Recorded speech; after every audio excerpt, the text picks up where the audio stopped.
together, we die together. Bad boys for life. Get busy living or get busy dying.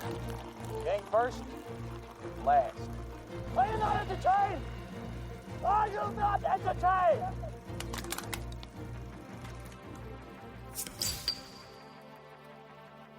Welcome to Brews and Reviews with Mick and Pat. I'm Mick. And I'm Pat. And each week we sit down with you degenerates to pretend we're certified cicerones and cinephiles. That is right. So grab a cold one and join us as we review Launchpad Brewery's Strawberry Moon and give our first takes of Three Body Problem. And if you've been with us before, you know what time it is. Release the Kraken! Oh, I got it on my new laptop. That's pretty synchronized. It was right in there. That was professional. This is stanky.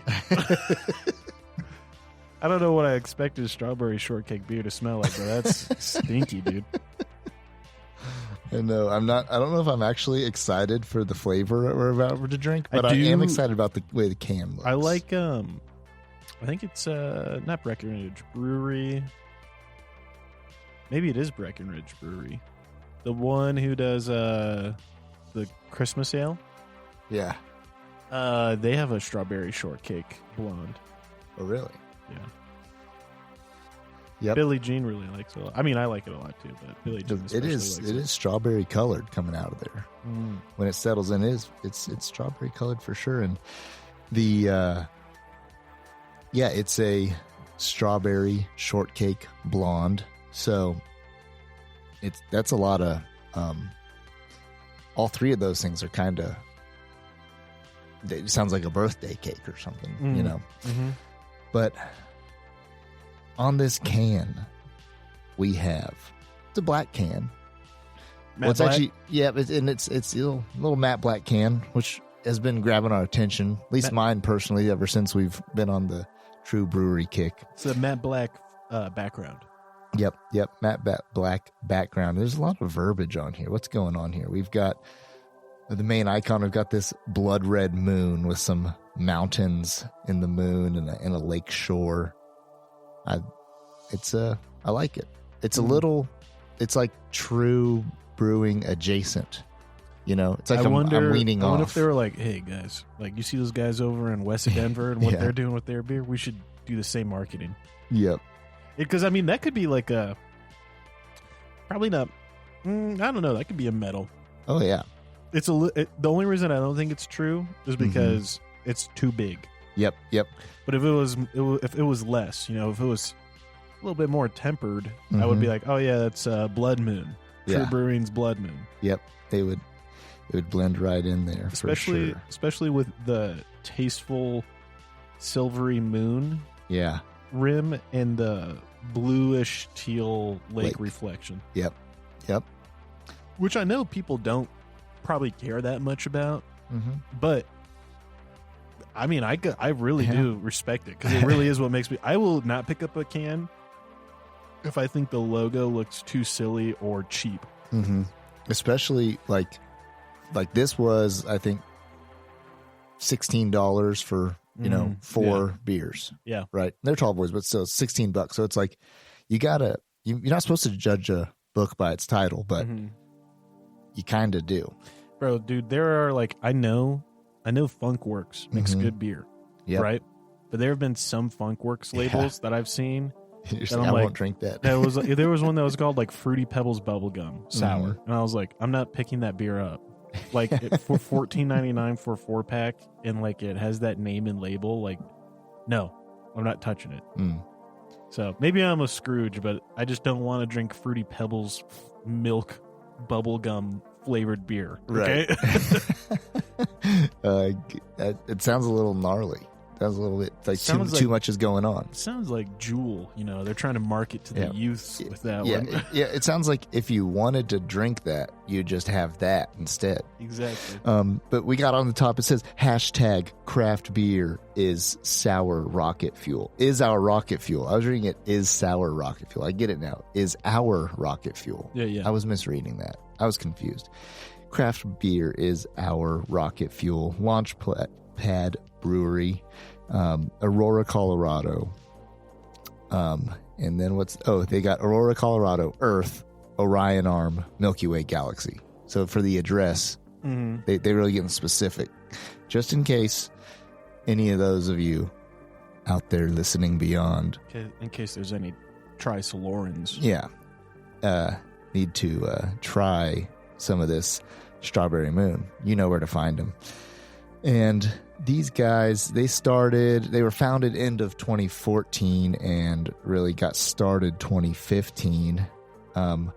They are kind of cool. They're Air Force veterans, you know. Respect for sure. But surprisingly or not, one of them, what did he maybe like to do when he was... I don't know, maybe brew beer in his basement. He was an avid home brewer. Wow. The word avid, they got to get... drink. Take a drink. I mean, I haven't even taken a sip yet. I wish I knew someone who brewed beer, like, not professionally, and they're like, he wasn't a home brewer, though. He brewed it in, like, the copier room at his office. Oh, you know what I mean? Like, yeah. just something else like that. Like, rather than be like, he's an avid home brewer. It's like, so is everybody else. Yeah. It's so funny. One thing I do like is he went to his best friend, you know, so one guy, he was getting all excited about starting a brew, and he was... goes to his best friend and says, hey, I'm really serious about doing this. Will you do it with me? And he said, I don't know anything about brewing, but I have good credit. So they partnered up, and here they are. My credit score is 767, so yeah, I guess.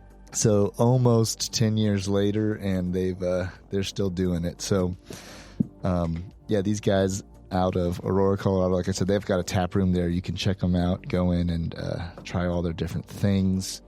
And you know, this can has a lot of other words on it, but there's a lot of, you got the Surgeon General warning, a couple of little have-to-haves, and then here we go. The Strawberry Moon is the full moon closest in the timing to the summer solstice.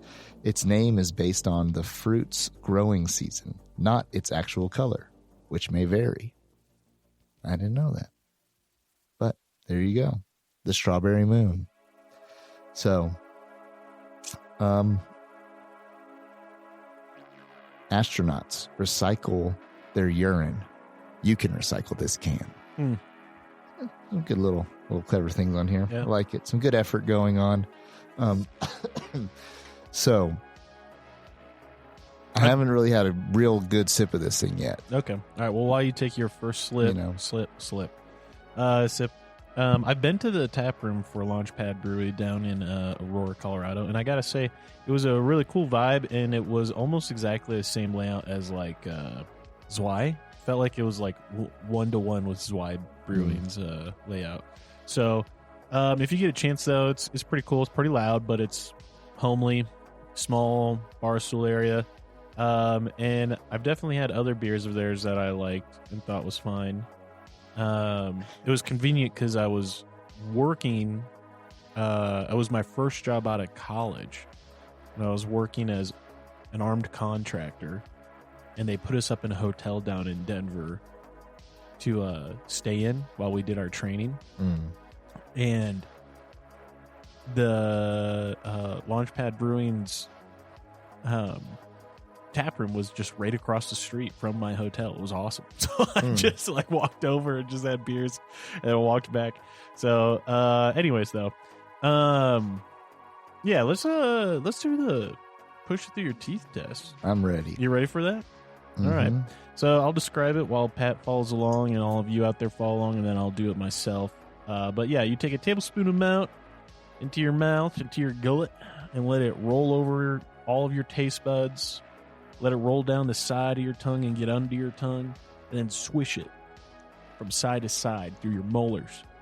And then let it pull back in front of your tongue. Put your tongue against the roof of your mouth and push it forward so you get that kind of suck in your teeth hissing sound and fuzziness from the beer swishing through. And it should aerate the beer quite well and give you all the flavors that are in that beer. Sometimes it just brings out that one flavor because that's the only thing in the beer.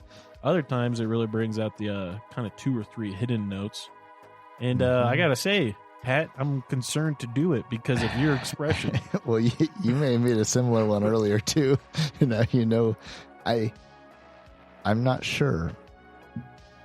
I am unsure. Oh, is this? I'm reading the some of the description on the website now too, which is just funny.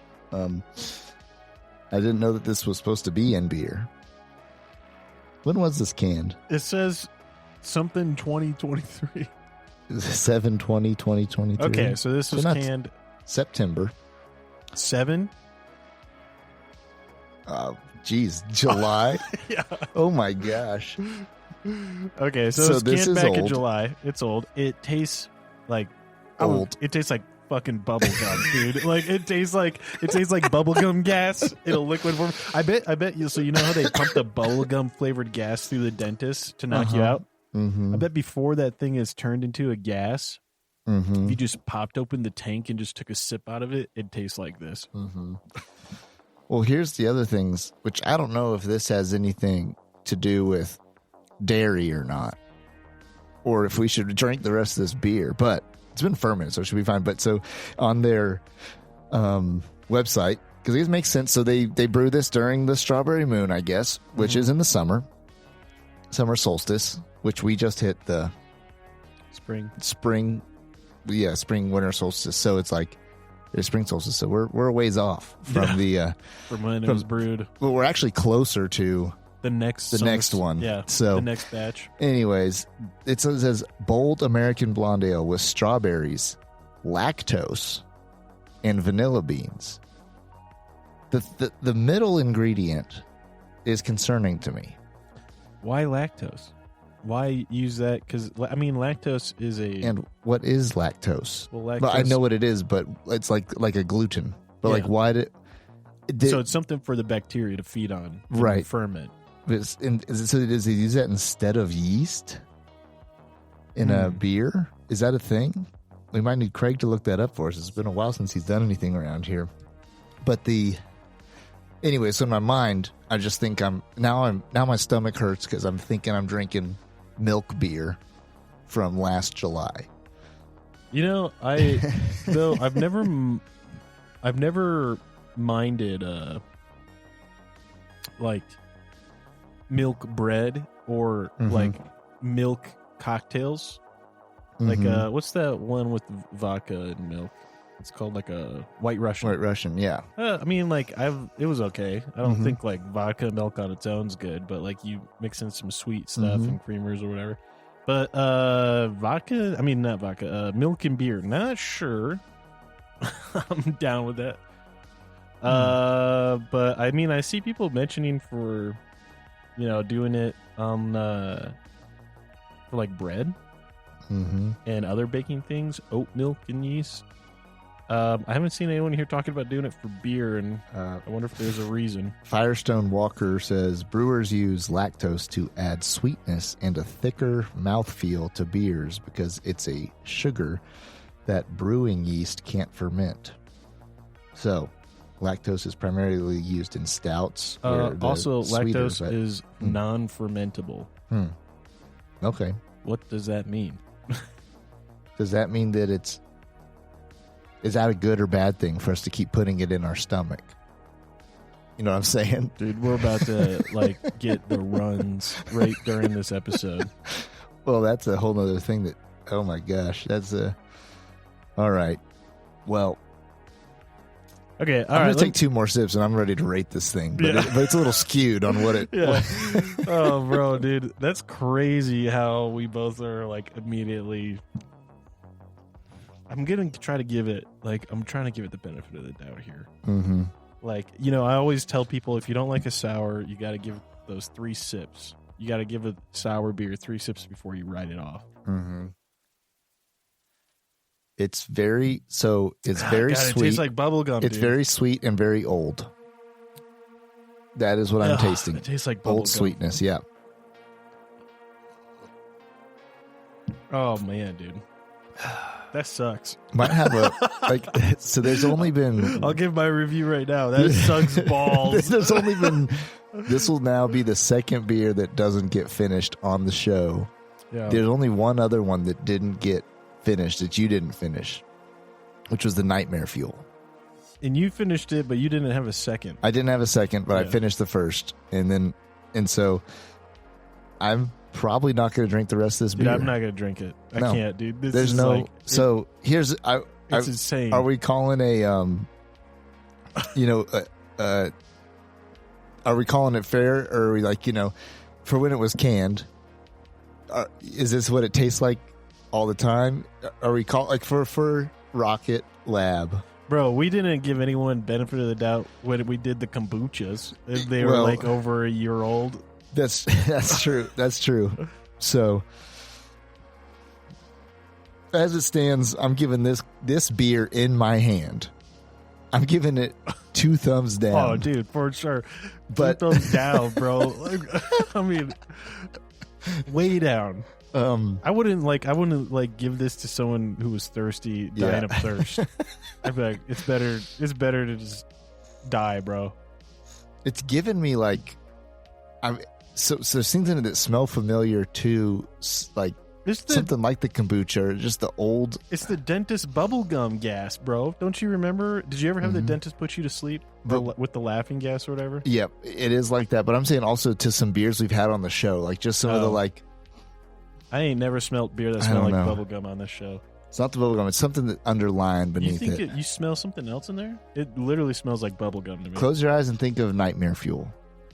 It just has some. There's something in there that's not good. It's bad. That's what my lizard brain is saying. Not good. Yeah. Bad. Yeah, that's what my brain is telling me too every time I try to take a sip of it. Smoke break. Smoke break. Hey, Ken, it's Mick, and I've got something important to talk about. We all hope we never find ourselves in a self-defense situation, but life's unpredictable. Enter the National Self-Protection Plan from Attorneys on Retainer, an actual credible law firm you can put on retainer for your self-defense needs. For just $35 a month, you get national coverage in all 50 states for criminal and civil legal representation in self-defense situations, complete with a 24/7, 365 toll-free emergency line. That's real legal support when you need it most. What's in the package? Bail bonds, scene cleanup, firearm replacement, even mental health counseling. Plus, 0 fees for a laundry list of defense-related costs like expert witnesses. So support the show and get yourself some peace of mind. Click the link in our show notes or visit our sponsors page to sign up for the National Self-Protection Plan from Attorneys on Retainer. Hey folks, Pat here. If you're like Mick and I, you're a fan of classic tales like Lonesome Dove, Blood Meridian, The Three-Body Problem, and Steinbeck's East of Eden. With Audible, you can dive into these epic stories anytime, anywhere. Sign up for a free month, and your first audiobook is on the house. To start your free trial and support our show, click the link in the show notes or swing by the sponsors page on our website. Want an awesome website for your podcast? Check out Podpage. We use it for the Mick and Pat show, and it's a game changer. Set it up in minutes, no coding needed. Support the show by using our link to get started. Your podcast deserves a home as great as ours. Podpage, the one-stop solution.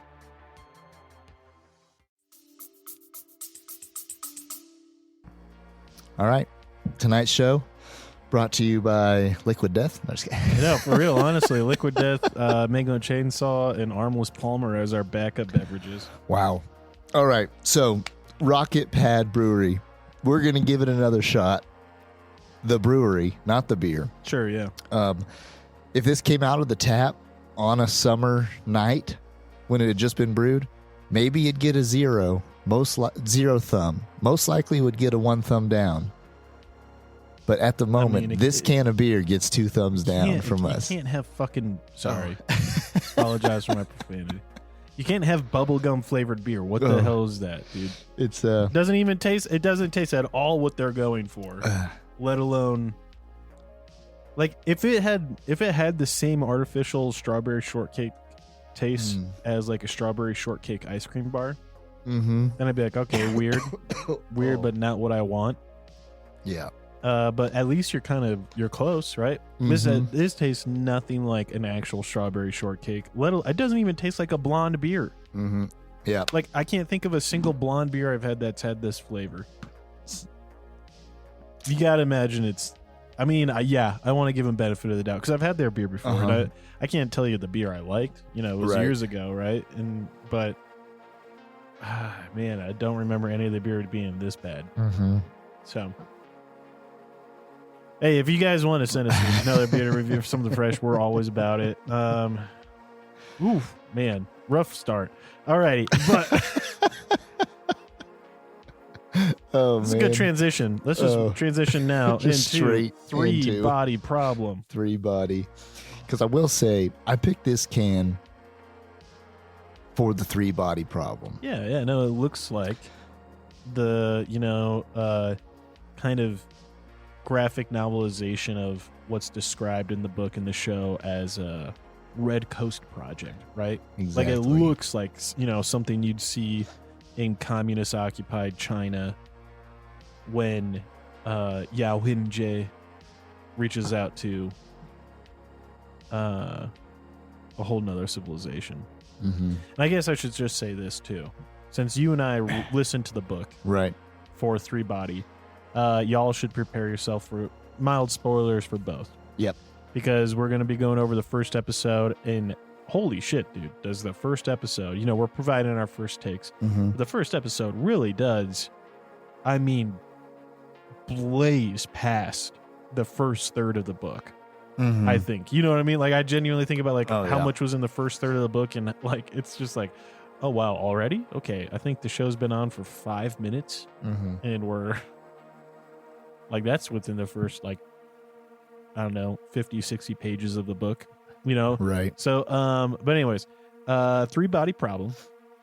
It is now on Netflix, and it is a show with a lot of hype around it because the Three Body Problem is a book series that was written by Chinese author Cixin Liu, who's also in real life, a rather successful theorist for science.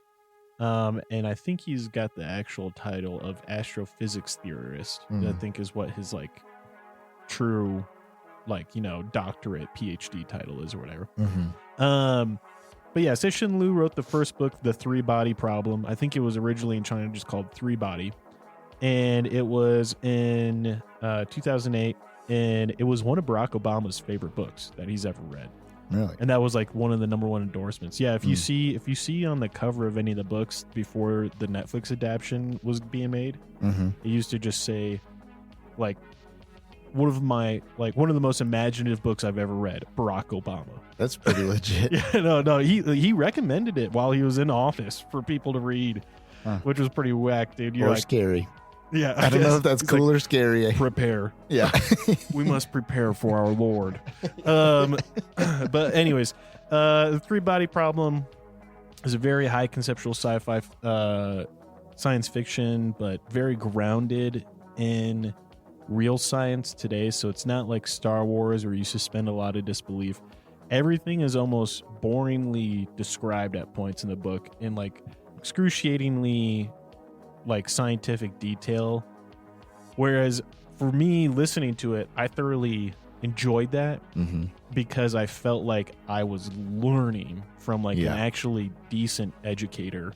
And then it was always whenever something was being explained to me, the concept of what is the three body problem, I was always waiting for the shoe to drop with how is Cixin Liu gonna make this part of a horror thing. Right. Because the horror of the books is very much a here's this theory, and if it's true, it's very bad for humanity. And so, anyways, all that said, I thoroughly enjoyed the book. One of the things that first really just gripped me from the book was this idea of extraterrestrials, and not even extraterrestrials, maybe, but just higher dimensional beings and possibly God.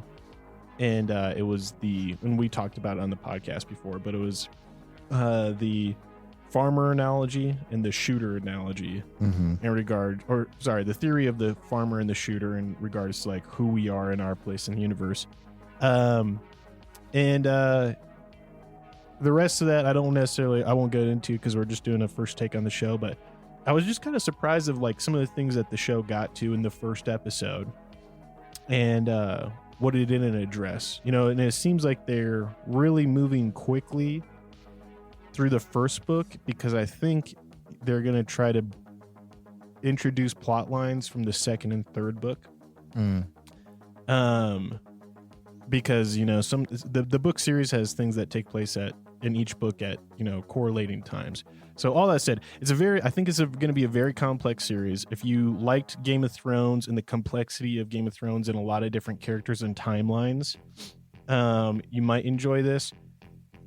Game of Thrones high fantasy, but Game of Thrones has like a lot of character-driven stuff at the small scale level, but also is huge monumental plot points moving and how like a whole civilization and society is being altered by the choices of one person and deeply rippled. And I think that's like a really actually like true for Three Body as well. So, and it's also created by it's originally written by Shishin Liu, but Alexander Wu, who worked on The Terror, did both of the seasons of The Terror, which we've discussed here.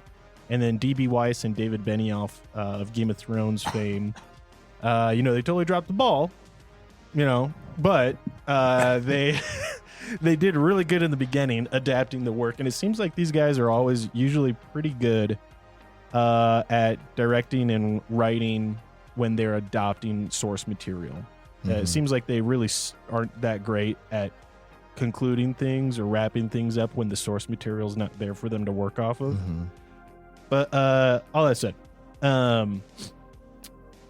the basic plot summary from the show's IMDb and all of that is the Three Body Problem, which was first this novel and groundbreaking award-winning series. It's set against the backdrop of the fallout of China's Cultural Revolution from the 60s and 70s, I believe, where a secret military project sends signals out into space to establish communication with others outside of our world. And there's a little bit of, dual narrative where some of the story takes place back in the 1960s, 70s. Some of it takes place in modern today when, more and more information is revealed about what's occurring due to what happened then. So anyways, Pat, I guess I want to, let me know if you feel like there's anything I miss in kind of trying to wrap up, the conceptual thing of Three Body, and trying to get people kind of prepared for like what the show might be like. Right. Because it is, I think, very hard when you've read the whole first book or like I have read the other books and, not accidentally spoil what this may or may not be, as a TV series adaptation. Right, because a big part of the book is the mystery. Is not knowing what's real, what's not real, or what's coming up, or what's going to be especially when you're dealing with something like 60s communist country, the level of like misinformation and things like that, so what's really real, what's not real, what's going on here, all that stuff. Because it's a mystery. And then also there is a huge horror aspect to the show too as well, but not like, or not to the show, but to the book it's not really slasher horror. It's more like deep existential dread. Yeah, absolute existential dread horror, that you can't escape or whatever. And so powerlessness.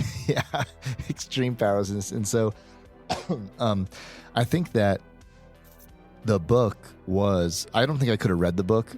I don't know if I could have either. Listening that to it, hard. I listened to it and I liked it. I don't think I could have read it because of it was some painstakingly slow explanations and descriptions of things going on. But when you listen to it, it was like you said, it was a more learning experience. And so, I think that as far as what this show is going to be, you've set it up well. You've set it up well, and especially since we don't know what they're actually going to do in comparison to the book. I think like getting into it, one of the like really great, build-ups in the book is that like you don't even know what the hell is going on. Right. Like I remember people were like disappointed when I was reading things online where people had read the first book and even recently and they're like, wow, I'm really disappointed that this is the thing. Like I'm really disappointed it was like this is the cause or the issue at hand. And I was like, really? I thought it was kind of well done, but also I guess it wasn't what I was prepared for. I guess I thought it was kind of silly. And Pat, if I remember correctly, you were one of the people who was like, yeah, I'm not sure I want to read the second one. Right. Because it kind of felt like the ending was a little too... The ending felt like it was downgraded from this massive mystery like of physics and the cosmos to this reveal that then feels a little cheap or a little hokey. And I'm not sure I understand it or got it because it felt a little like a short sell. And it's just one of those things because like I guess I get that, and I really think this show will skip way fast to that reveal. Right. You know what I mean? I think they're going to do that reveal like episode 2, episode 3, and not wait for that to be at the end of the season. Right, because part of the thing here is like, the adapting any book is very difficult. Sure. Just whatever it is, and then to have it also be something that is really like end of book 1 is, is just a setup for the rest of the series. Yeah. Right. And so then it's not the whatever ending of an episode of 24. Yeah. Right. Like oh my God, beam, beam, beam, beam. Like I gotta know what's going on. Like this, like on the edge of your seat thing. So I will see how they do. I wonder if they'll commit to it or not that way. They'll probably, like you said, just maybe skip further into the story. Yeah. I think it's going to be so much sooner than like you and I would think or be used to according to like reading the books. But, because I mean, I think one of the like best parts too is that like the book follows this character named Wang Miao, and keep in mind Chinese, the proper way to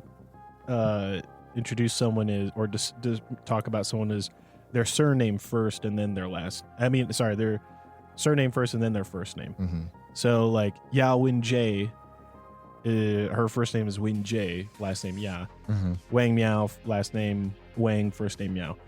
Which is, I think, something to understand when you're watching the show and you're like, wow, those people both have the first name Ya. Everybody's and it's named like, Ya. Everyone's named Ya. It's like, no. That's showing that they're all family. But anyways, Wang Miao in the book, he has this cool thing where he's taking pictures. And while he's just like taking pictures to decompress about the stress of his job, and he's got like a newborn son at home who's like kind of stressing him out, and his wife is very distant, and he's really pressured at work working on nanofiber stuff.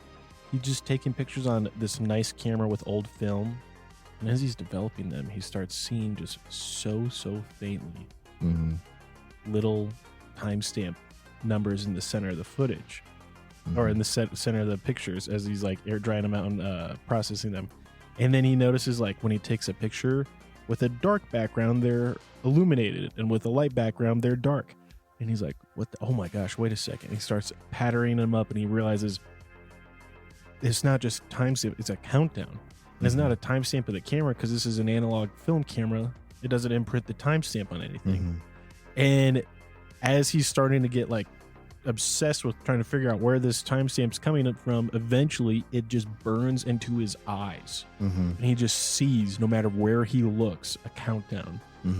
And that buildup was, for me, probably over the course of like 2 or 3 days of reading, of like listening to the book. Yeah. And just like the fear and psychopathy that is like developing for this guy, who's like in the books themselves never try to like make phenomenal, really well built written characters. The characters are always just purely supposed to feel like everyday people who are vehicles for you to understand the gravity of what is happening. And in the show, Augie Salazar, which I think is supposed to be our Wang Miao for the most part, Right. Which I'm not a huge fan of. A third Wang Miao. Oh yeah, I was like, I'm not really a big fan of them. Like, just like, I get it. You got to make it like so more accessible and not just be based in China and Chinese subtitles all the time. You want it to be accessible to like the globe, so you're gonna make it English. Mm-hmm. But why'd you have to make Wang Miao a like I would imagine Venezuelan woman? Yeah. And why does Wang Miao now as a Venezuelan woman not seem like a scientifically cool, calculated individual, but kind of just like a chick from Sex and the City? Yeah, like you know what I mean? Well, because so if we get into the first episode too, we're just like, all right. So there was a part in there where I was like, am I watching this beginning of How I Met Your Mother? Yeah. Or am I watching this horror sci-fi mystery? Yeah. Where all these friends like grab ass and talking in the bar, and I was like, the profanity was also off-putting. Which, don't get me wrong, I swear a lot. Forced profanity though just sucks. So cringe. When they do that, and they do that in shows all the time, where it's like, aren't we mature? Yeah. Isn't this a mature show? Yeah. And it just felt like so out of place. Yeah. And Yao and Jay says, "Time's a motherfucker." Yeah. And I'm just like, Yao and Jay never said like anything remotely, like never swore in the original book.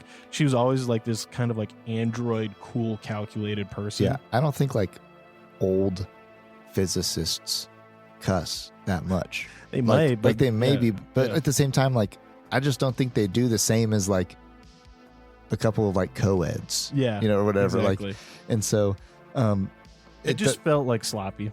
They're trying to make them connect with us. I feel like the nerd community should be very up in arms about being underrepresented in this and like falsely represented in this TV show so far. It's just like only like very, very good looking people who are like not on the autism spectrum. I mean, except for what I'm saying? Except for the guy who plays I think his name's Will. Like, he looks like an average dude. Right. Like, he's not ugly, but he's not like, or Jack Snacks. Jack Rooney, who's also played by John Bradley from Game of Thrones. There's definitely like quite a few Game of Thrones alum in here. The Onion Knight, Sir Davos. He's in this, as well as Thomas Wade, which if you've read the rest of the series, that's a big name. Yeah. That's why I'm like... And you'd be surprised that they brought him up in the first episode so fast. Well, no, that's the thing. I was like, oh, okay, so like they're definitely going to rush to something, because Thomas Wade is a dude you only hear about in the third book. Like, he's not in the first or second book. Or he's in the... Thomas Wade he's is not in the first or second book. I thought he was in the first one. Really? Well, I'm approaching to so many spoilers now for the actual show. But all right, so they're skipping way ahead then. Mike Evans is in the first book. I think he's like he's the only like English name in the book. Okay, that's the guy I'm thinking of then. All right. Yeah, the philanthropist billionaire. Oh, that's not him. Okay, I see. This is a different guy. Mike Evans in the show, we already saw him. He came to Vera Ye's funeral. Okay. And he was also from Game of Thrones. Okay, that Mike Evans. I'm mixing up the two now. Yeah. I see. Yep. But anyways, all that said, like, the Augie Salazar she sees the countdown within the first 5 minutes of the show, and I'm like, boo! That wasn't scary at all. Like, there was no dread. It's just like she's on drugs. I don't know. Like, you know what I mean? Like, that's what I would think if I was her, right? So we just don't get enough time to see her, which is odd, because like I already said, the book doesn't do a lot of character development, but it does make you like empathize for the fear and stress that a lot of the characters are going through. And dude, like, I did not care about Augie Salazar's panic over these numbers and stuff like that, because there was no dread lead up. Yep. And then I'm sure she's just going to shut down her project, like, they tell her to. And just like they tell Wang Miao in the books. And I'm also feel like it's not going to be nearly as much of like a tension thing as it was in the book. Because in the book, it was like a crap load of tension. And here's where part of this, where they're straying from being in like communist China, that also takes away a lot of this, like this dread piece too, being like Wang Miao has to, like, he's under like CCP rules, like he's not the owner of, he's not a potential billionaire like the Augie character, potential billionaire with this huge nanotech company.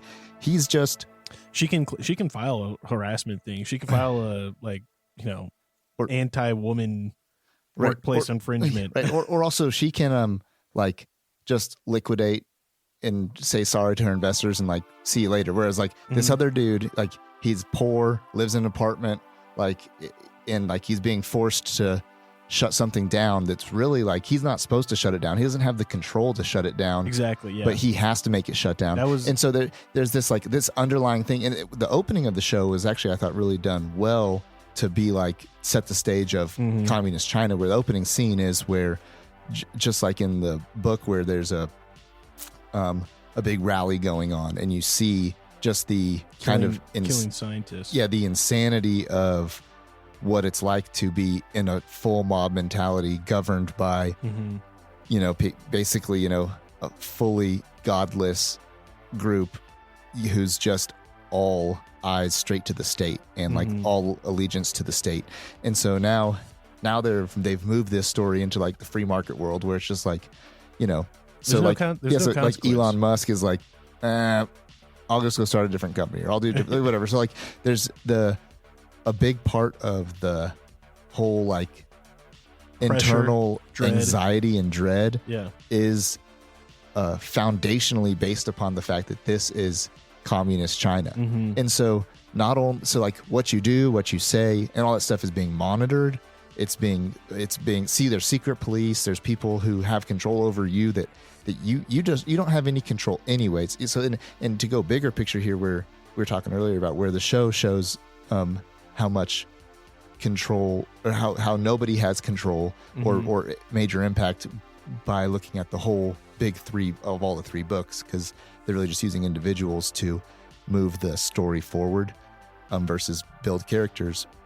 And they use that same feeling people have is shown via what it feels like to be in communist China. And so they've already, like, by the practicality of production to move it out of that place, they've already degraded the foundation of the show. Yeah, dude, and you know what? I think you're really right. I didn't even think about that and how that plays into like it feeling less dangerous. But dude, I do remember in the book like the dread of like, dude, I know as an American enough about China that this guy, like, if he just turns the switch off and lies about like, oh, I got to work on some code failed to run. Like he could be going to jail. Disappeared. Like, disappeared for a long time, would not get food, right? And I think in the book he wasn't poor necessarily. I think he was like middle class Chinese, right? But he like did not have the income to choose, like what he wants, what he wants to do. Excuse me. So yeah, you're right. That does remove a lot of tension. I do think I thought they did a really good job in the introduction. I think I wish they would have spent more time with Yao and Jay during that time. Because in the beginning of the book, if you remember, like, it is just one blow after another before she even gets out to the woods. Right. It's like dad is murdered. Mom literally is sociopath, like broken mentally. Both of her mentors, one mentor has committed suicide. Another mentor she goes to talk to has committed suicide because they're educational, like they're professors, and they know they're going to be killed if they don't like kneel and kowtow to China's, political scientific beliefs. Right. And it was one of those things of just like, you realize she was utterly alone and she had no choices. And anyone who she could have thought of as a friend was dead.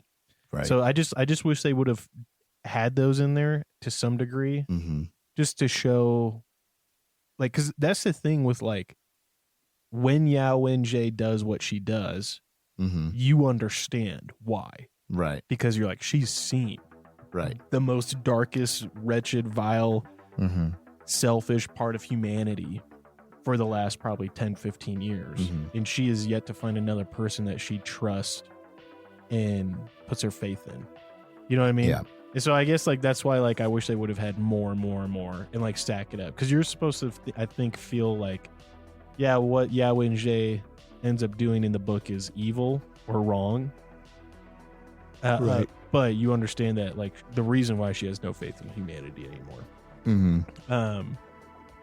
But anyways, all that said, I do think like the parts in the 60s that I saw in the episode 1 were really well done. I just wish they would have spent a little bit more time cushioning it. Couple of characters, Jack being introduced. Jack is definitely based off of a dude from book 3 that had like, I don't know, 5 lines about him that I think they were just like, he could be a comedic relief character, because honestly in the first book that's Da Shi. Yeah. You know, Da Shi is the detective looking out for and protecting Wang Miao and trying to solve everything.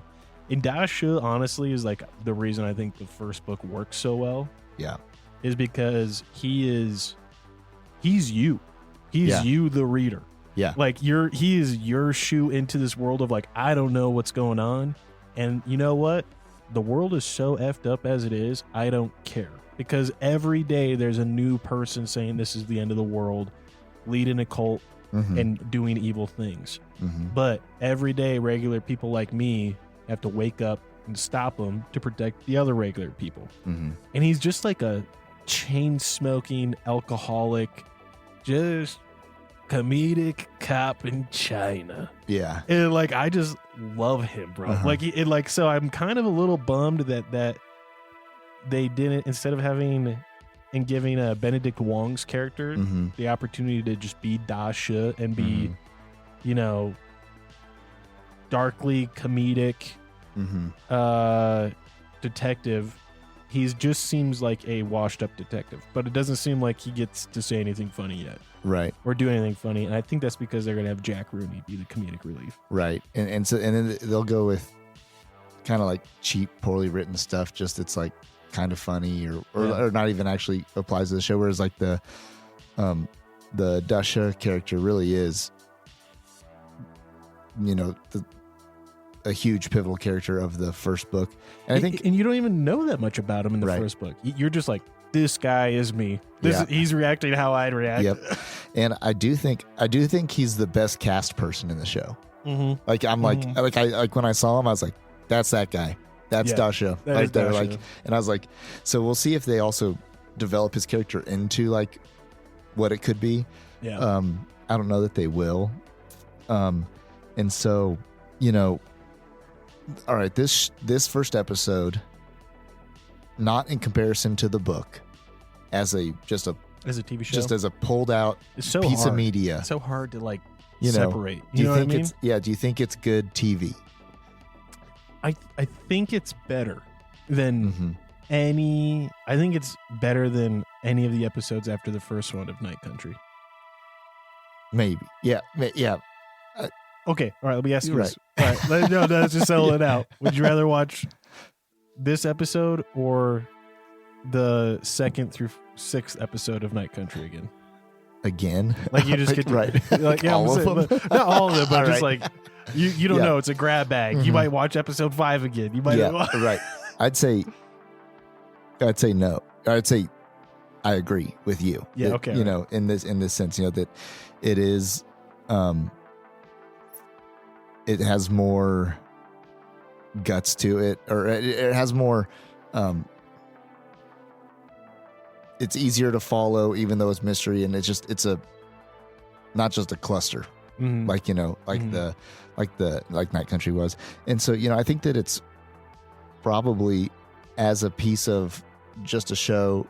I think it's okay. Now the fact that it was a kind of a pilot, in a sense, or like the first, you know, it's like. Did they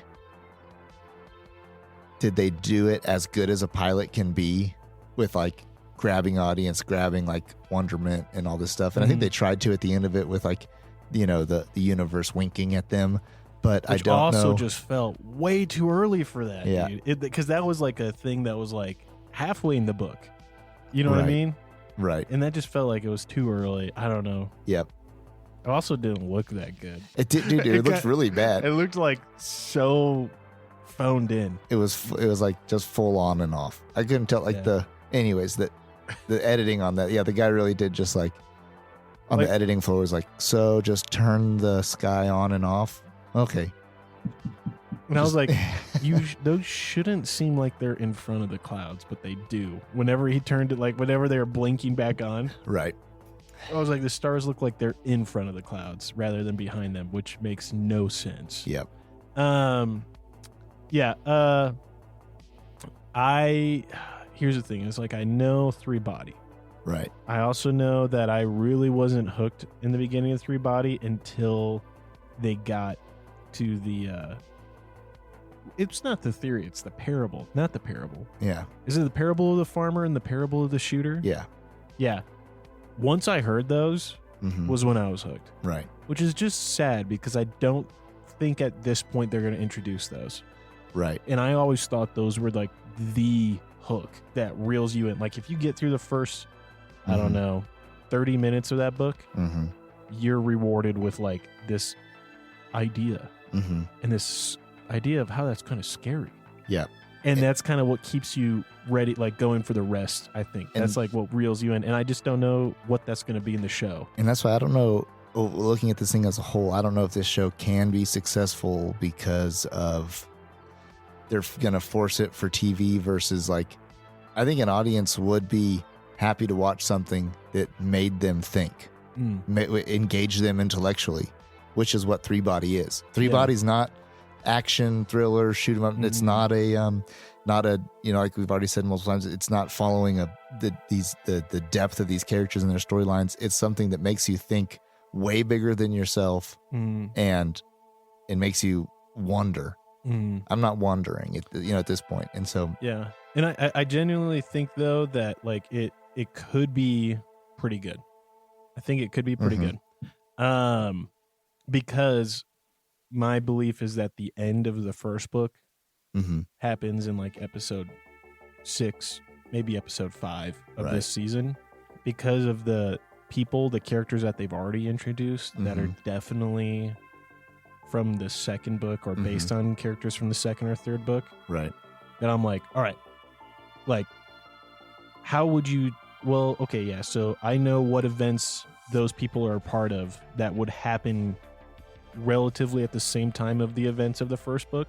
And so you kind of need to have the first book done if you're going to finish those stories. Right. And there was one thing I saw in the trailer that really made me think like, okay, the first book will not be the ending won't be the final episode. Right.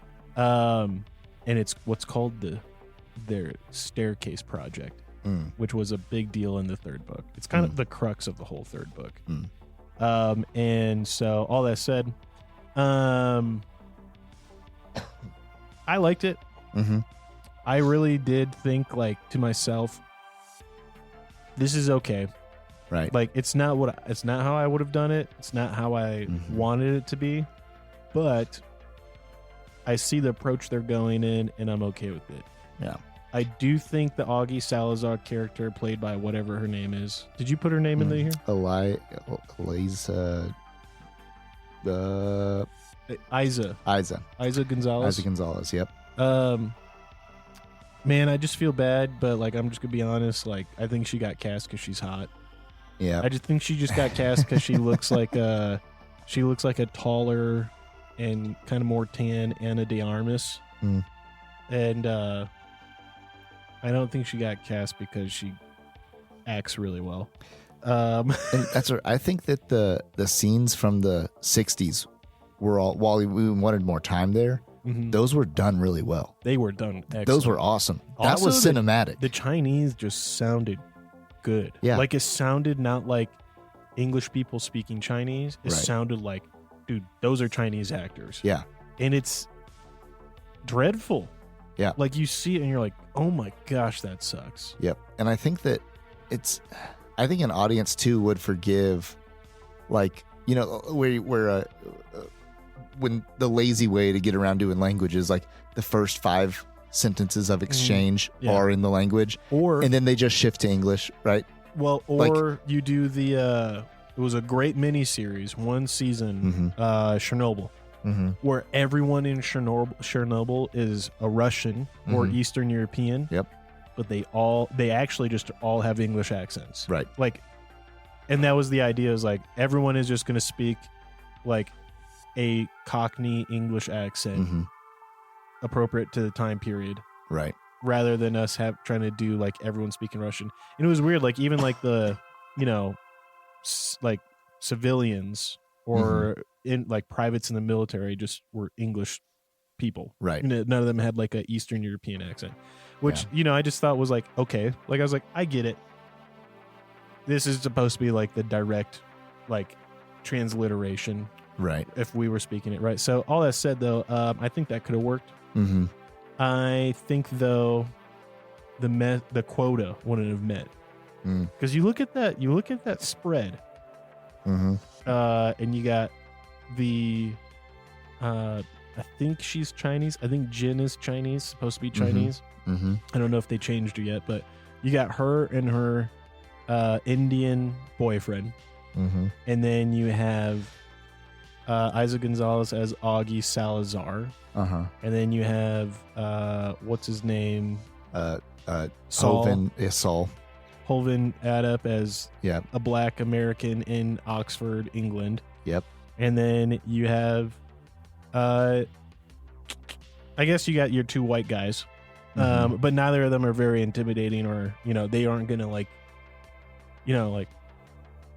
Jack and Will, right? What are their names? Yeah, Jack and Will. They're just white dudes. Yep. Average white dudes. Yep. And like, it's just one of those things that like, I don't have a problem with the smorgasbord or anything like that, like diversity, but it also makes me wonder, like, why couldn't they have all just been Chinese? They could be paying like one person instead of 6 to be an actor in this too. But also like, and just because they are really straying from the overall vibe of the. Yeah, we've said it multiple times, but just like it's not about the characters, and so they're gonna pour into the characters and stuff, and the it just, I feel like it really could, like the whole vibe of the show when it's in modern day just does not feel like Three Body, like the 1966 stuff does. I'm like, oh, that's Three Body feeling right there, and so I will say one thing I am excited for. Spoiler alert. Skip 30 seconds ahead if you don't want to hear this. One thing I really am excited for is seeing the nanofiber cut that ship in half. I know. I just hope that's really good. I know. I'm probably going to watch the show just to see that. Yeah. You know what I mean? Because that's iconic. Yep. And I'm excited for the game. Yeah, the game I think will be cool. I like that the game. So you mentioned the Chinese series. I watched a little bit of it. The Chinese series, for some reason, did CGI for whenever they were in the game.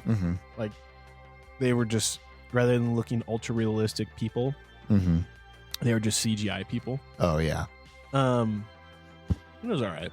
Right. But like in this, I'm like, yeah, that's the move. Just put them in different costumes, but have them be the real actors. Yeah. Rather than like making them all CGI.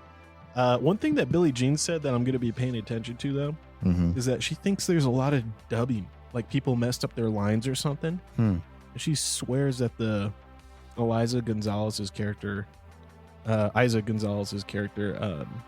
Augie Salazar, was dubbed a lot because her lips didn't match. And I was like, honey, that might just be because she's got lip filler.